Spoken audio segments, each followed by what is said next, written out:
Okay, so just last one or two properties. So very close property of Fourier transform related to convolution property is the multiplication property.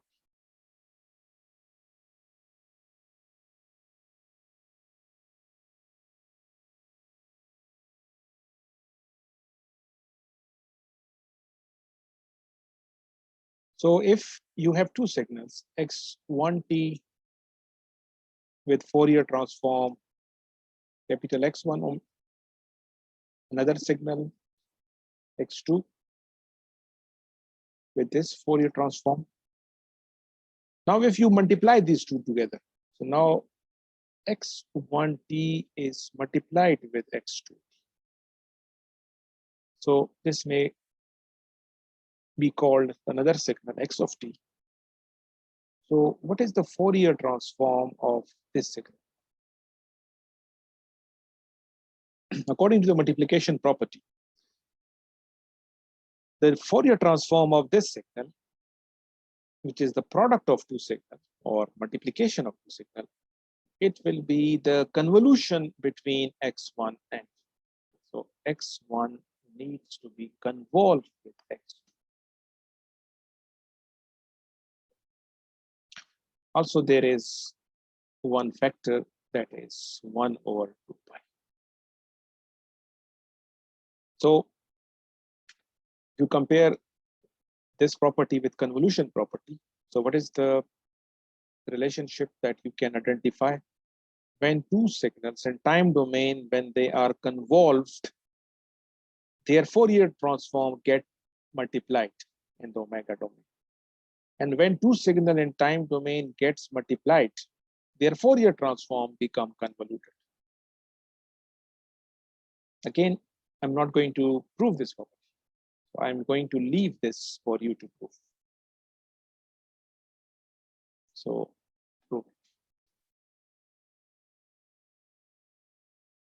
So I have already given you an idea how properties of Fourier transform are proved. So based on that particular methodology, you will be able to find out how come product of two signals, their Fourier transform becomes convolution. So this is a task for you to do.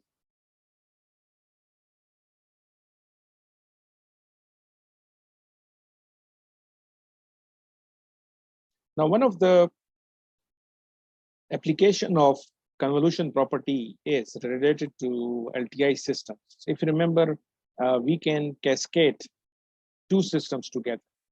So if there are two LTI systems and you cascade them together, and if the impulse response of the first system is h1t and the impulse response of the second system is h2, then this cascade connection of two systems, it can be replaced by a single system with impulse response h of t such that the impulse response of this system, it will be equal to h1t convolved with h2. So this is the equivalent system. Similarly, if you have a cascade connection of three systems, then overall system can be represented as convolution of the three system impulse responses. There's h1t convolved with h2t convolved with h3t. And then you can extend this idea or generalize this idea to a system which is designed as cascade connection of n number of systems. Now we have already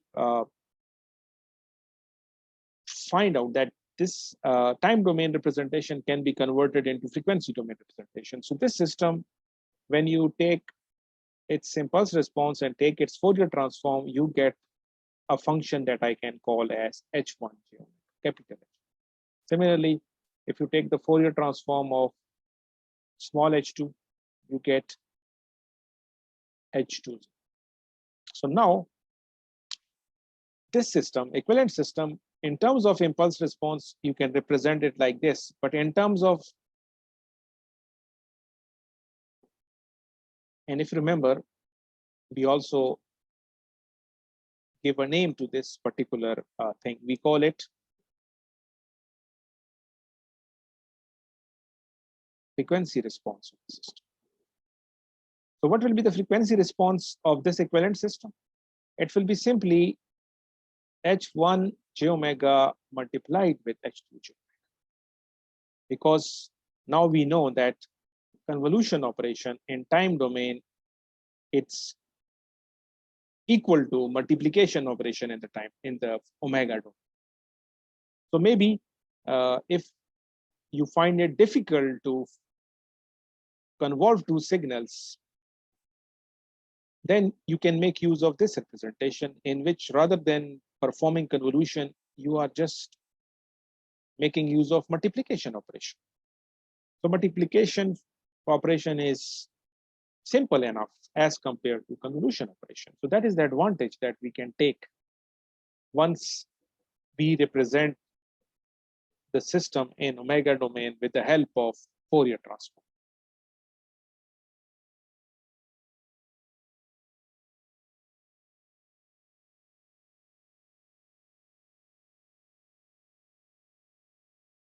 Okay. Similarly, another property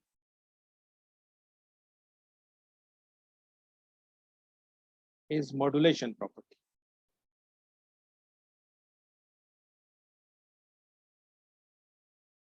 So if x of t has a Fourier transform, capital X, if you take this signal and multiply it with cos omega naught t, so what is the effect of this operation? The Fourier transform of this signal, according to modulation property, it will be equal to 1 by 2 x j. Let me to make it a simple equation, as I mentioned that x of j omega is the same thing as x of omega. So let me use this representation. So let's assume that x of t has a Fourier transform pair x of omega. So now what will be the Fourier transform of this signal? It will be equal to omega minus omega plus x of omega plus omega.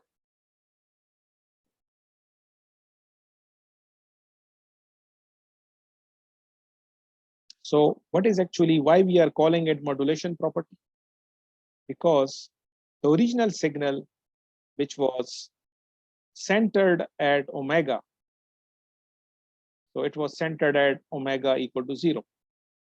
But when you multiply it with this signal, the new signal, its spectrum or its position in the frequency domain is at omega naught and omega equal to minus omega naught. So what has actually happened? The signal has changed its spectral position from omega equal to 0 to omega equal to omega naught and omega equal to minus omega.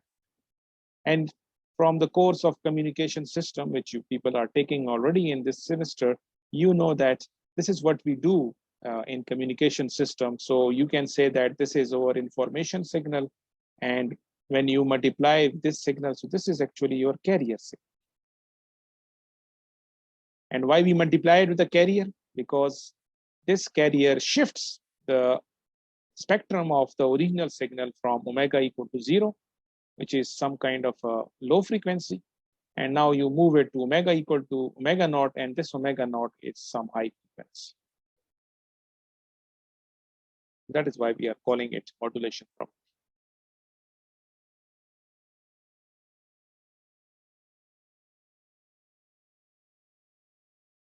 Again, the proof of this is simple enough, so I will leave this for you to prove.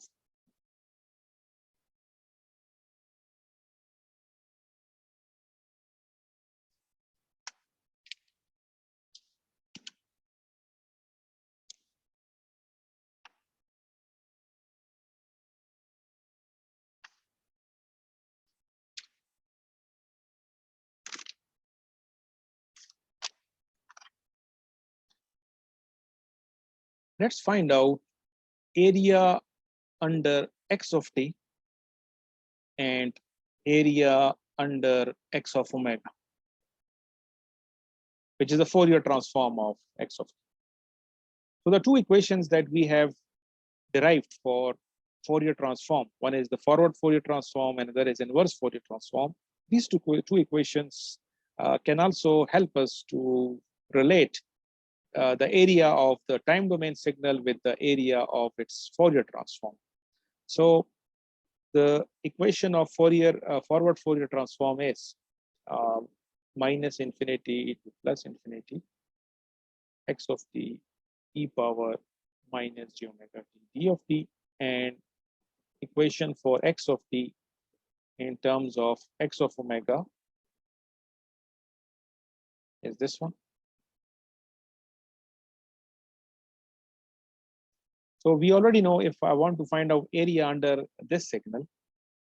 So area under x of t, it will be equal to integration of x of t from minus infinity to plus infinity. That will give us the area. Okay. Now, what I need to do in this equation so that I get an expression like this. So let's substitute this in this equation, omega equal to 0. So on the left hand side, we get x of 0. And on the right hand side, we get x of t. This will be equal to 1 and d of t. So this is telling us that area under time domain signal is equal to Fourier transform evaluated at omega equal to 0. What is x of 0? It is x of omega evaluated at omega equal to 0. So this is an indirect way of finding the area of the signal. So if you are not given information about x of t, so it means you cannot use this equation to find how much is the area under x of t. Okay? You cannot find area, but if you are given the Fourier transform of this signal, x of omega, so using x of omega, which is the Fourier transform of this signal, you can find out its area by just substituting omega equal to 0. X of 0 is the same thing as if you are finding the area.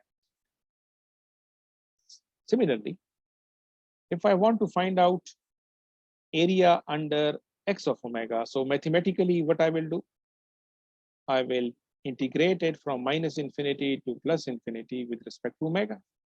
This will give me area under x of omega. But if you look at this equation, first of all, let me take this factor on the left hand side. So we have 2 pi x of t minus infinity to plus infinity x of omega e j omega t d omega, and then just substitute t equal to 0 in this equation. So on the left hand side, you get 2 pi x of 0, and on the right hand side, you get x of omega d omega. So on the right hand side, we have this thing, which is this one, area. So how much is the area? It is the same thing as if you substitute t equal to 0 in the signal and multiply it with 2 pi factor. So 2 pi x of 0 will also give you area under x of omega, which can be calculated with the help of this. You can see that the idea that I'm trying to emphasize is Fourier transform help us to identify the close relationship between x of t and x of omega. So because of the relationship, information about this signal can be interpreted from its Fourier transform. And information about its Fourier transform can be interpreted from its time domain representation. So if I'm interested in finding area under x of t, if I want to use its Fourier transform, I just need to substitute omega equal to 0, and it will give me area under x of t. On the other hand, if I want to find out area under capital X as a function of omega, I can use x of t by substituting t equal to 0 and multiply it with this factor, and it will also give me the area under x of t. And then we have Parseval's relationship, which was also in case of Fourier series. So now let's find out what is the use of this relationship. According to Parseval's relationship, if I want to find out how much is the energy or power in a signal, so either I can make use of time domain representation, okay? So if I want to find out total energy,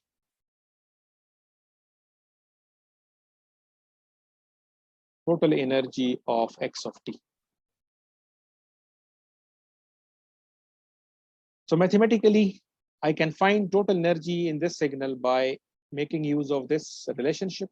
I will take the magnitude of the signal, square it, and integrate it from minus infinity to plus infinity. And that will give me the total energy. But this signal will have a Fourier transform, let's say represented by x of omega. So rather than making use of this equation, I can make use of Fourier transform and I can still find the total energy of the signal. How to use this thing to find energy of the signal? I need to take the Fourier transform, take its magnitude, then square it, and then integrate it from minus infinity to plus infinity, divided it by 2 pi, and this result will be equal to the left-hand side. And that is what is Parseval's relationship.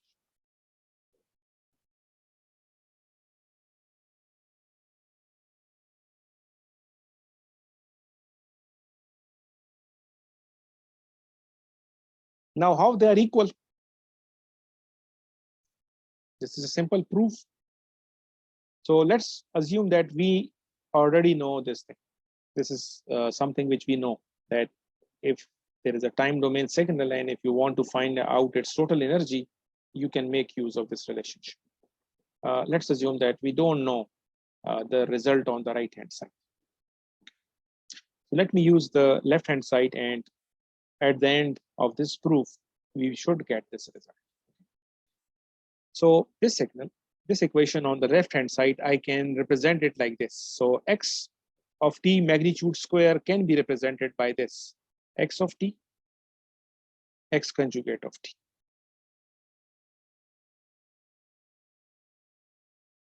You already know that complex number z multiply with its conjugate is the same thing as if you take the magnitude and square it. This is the complex number maths, which we already know. Now, x of t and x of omega, the relationship between x of t and x of omega is this one.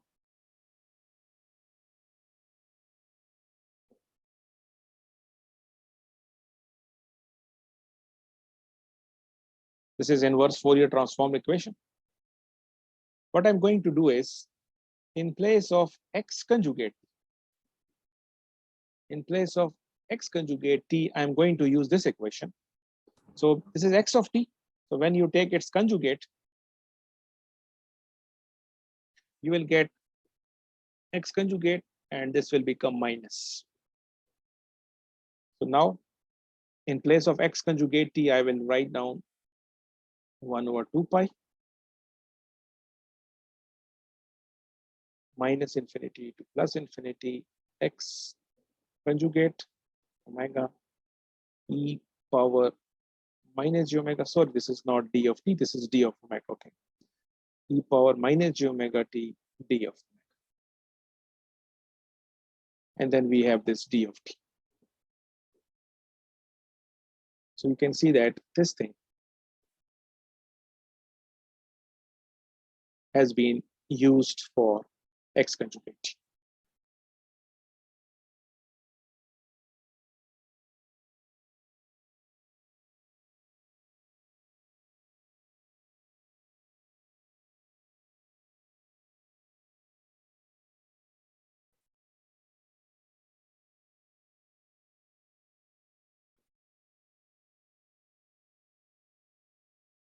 Now I can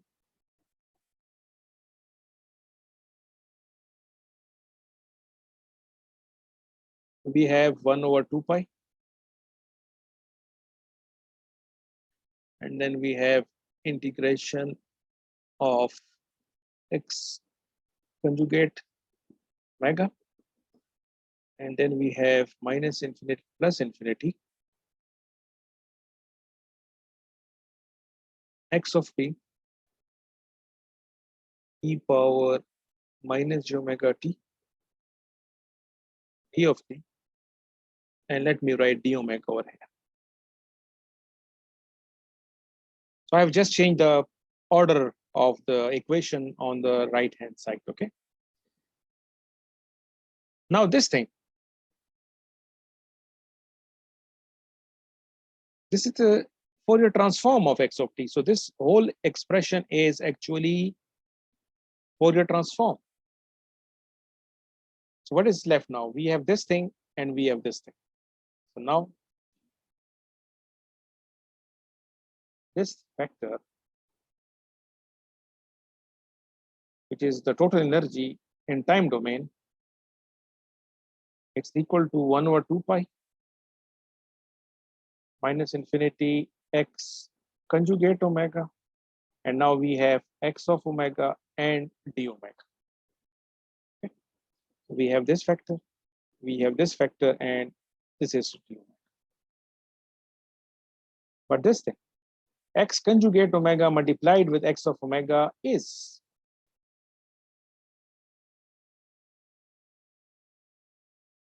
x of omega magnitude square d omega.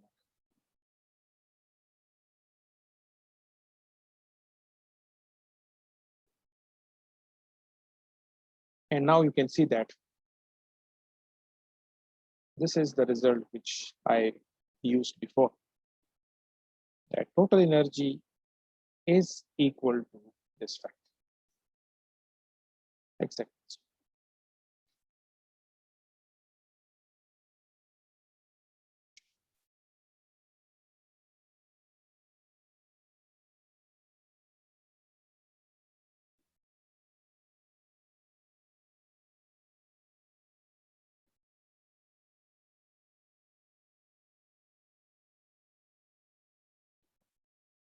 Based on this relationship, you can see that when you take the Fourier transform to this thing, this is the magnitude of the Fourier transform and its square. So actually, you can call this term as energy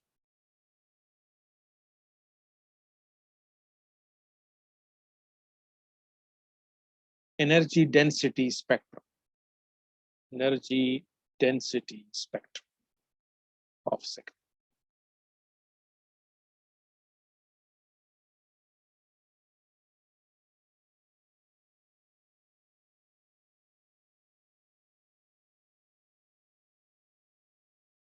So this function will tell you how much energy is present in the signal per unit frequency.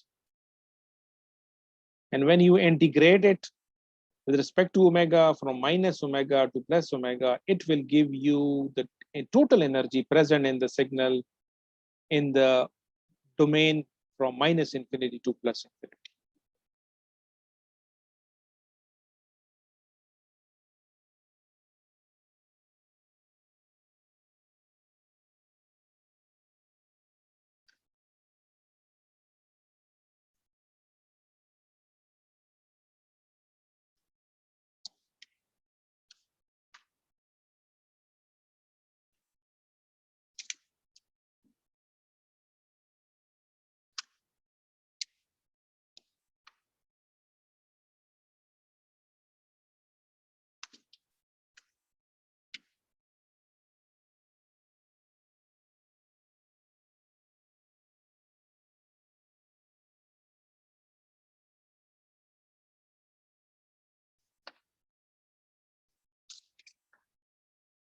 Now, in our previous lectures, we talk about filters. And if you remember, we started with ideal filters.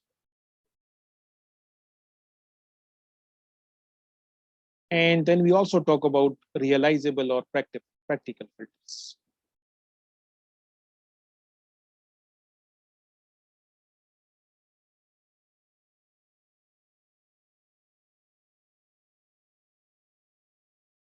In case of ideal filters, the frequency response of the filter was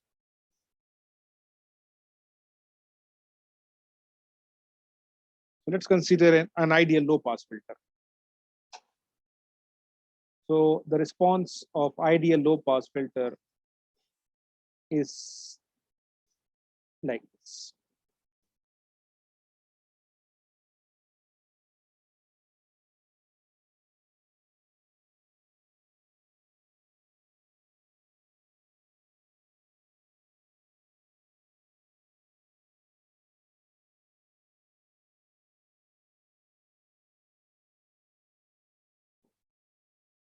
So ideal low pass filter, its frequency response behavior should be like this. And now, because we know that if you take the inverse Fourier transform of this one, you will get the impulse response of the ideal filter. So impulse response of this ideal filter is equal to sine omega ct divided by pi. And graphically, how it look like?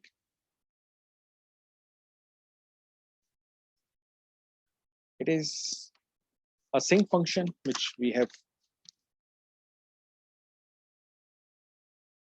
talked about before.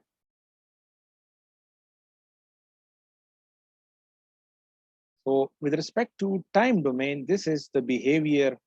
So this is the frequency response of ideal filter. And this one is the impulse response.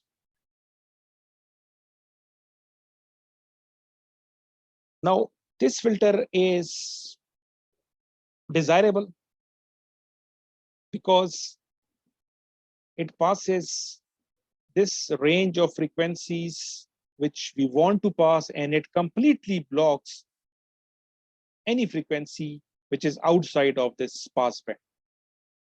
But if you look at its time domain behavior, you can see that there are two problems in this response. One is there are ripples or oscillations in the impulse response. So of course, I am not drawing it completely, but you people already know that sinc function, it can go up to minus plus infinity. Okay, so these ripples or oscillations will be there. And another thing is, if you remember, when impulse response is non-zero, so what is the behavior of this impulse response? H of t is not equal to 0 for t less than 0.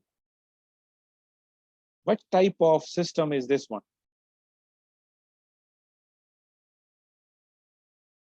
किस किस्म का ये system है?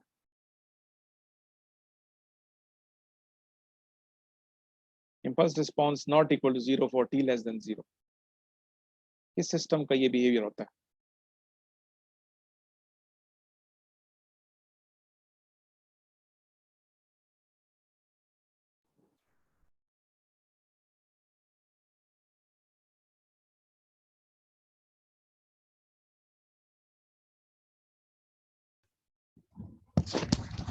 Sir, causal system. Oh, sorry. Non-causal system.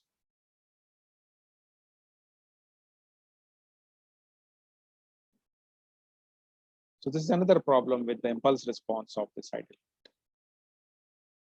Now, if you consider an example of, so if I want to avoid this, I don't want a filter to have impulse response which consists of ripples and it is non-causal. So as an example, impulse response of a filter अगर इस किस्म का हो e power minus t u of t, इसको अगर आप graphically plot करें, आपके फिल्टर का इंपल्स रिस्पॉन्स इस किस्म का होगा.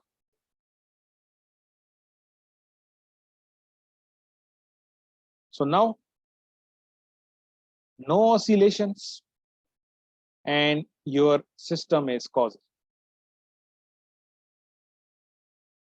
So time domain में ये जो response है, this is desirable because there are no oscillations और हमारा system जो है causal. इसका अगर हम फ्रीक्वेंसी रिप्रेजेंटेशन देखें, इस मतलब है कि इसका फोरियर ट्रांसफॉर्म लेके जब इसका फ्रीक्वेंसी रिस्पॉन्स फाइंड करेंगे और उसको प्लॉट करेंगे, और ये एग्जांपल में ऑलरेडी कर चुके हैं कि इस पर्टिकुलर फंक्शन का जब आप फोरियर ट्रांसफॉर्म फाइंड करेंगे आपके पास रिजल्ट आएगा 1 divided by J omega plus. आपके सिस्टम का फ्रीक्वेंसी रिस्पॉन्स ये है, और इसको अगर हम ग्राफिकली प्लॉट करें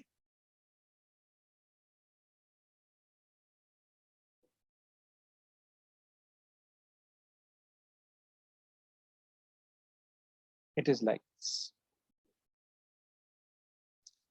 Now, what is the problem with the frequency response of realizable filter or practical filter? Now, this filter is not good in terms of selecting the desirable range of frequencies. So, अगर हम in range of frequencies में interested हैं, सिर्फ ये frequencies इसमें pass हों, but you can see that ये जो frequencies हैं, ये भी filter के output में आ रही हैं. तो आपके filter की जो selectivity है, selectivity इसको हम कह देते हैं, selectivity इसकी degrade हो जाएगी.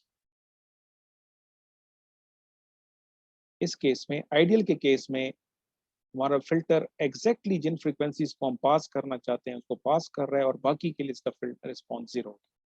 इस केस में you can clearly see that response is not. तो हमें जो ये टाइम डोमेन में इम्प्रूव बिहेवियर मिला, no oscillations and filter is no longer causal, उसका आप कह सकते हैं इफेक्ट फ्रीक्वेंसी डोमेन में क्या पड़ा कि हमारे फिल्टर की सेलेक्टिविटी डिग्रेड हो गई है. Now our filter will not only pass the desirable range of frequency, it will also pass some undesirable range of frequency. So this is kind of a compromise, और इसको हम trade off कहते हैं कि आपको जब कोई सिस्टम जब आप डिजाइन करते हैं तो आपको टाइम डोमेन बिहेवियर और फ्रीक्वेंसी डोमेन बिहेवियर उनमें ट्रेड ऑफ करना पड़ता है. तो यू डोंट वांट कि आपके फिल्टर का, आपके सिस्टम का टाइम डोमेन बिहेवियर बड़ा अच्छा हो, लेकिन फ्रीक्वेंसी डोमेन बिहेवियर उसका खराब हो. आपको ट्रेड ऑफ करना पड़ता है. तो यू कंप्रोमाइज कि टाइम डोमेन में उसका बिहेवियर थोड़ा सा डिग्रेड हो जाए, ताकि फ्रीक्वेंसी रिस्पॉन्स में जो बहुत ज्यादा सिवियर डिग्रेडेशन आ रही थी वो आप उसको कंपेंसेट कर सकें. So this is a very important design concept जब भी आप कोई सिस्टम डिजाइन करते हैं किसी भी एप्लीकेशन के लिए. तो time domain as well as frequency domain दोनों बिहेवियर को आपको ऑप्टिमाइज करना पड़ता है. ठीक है.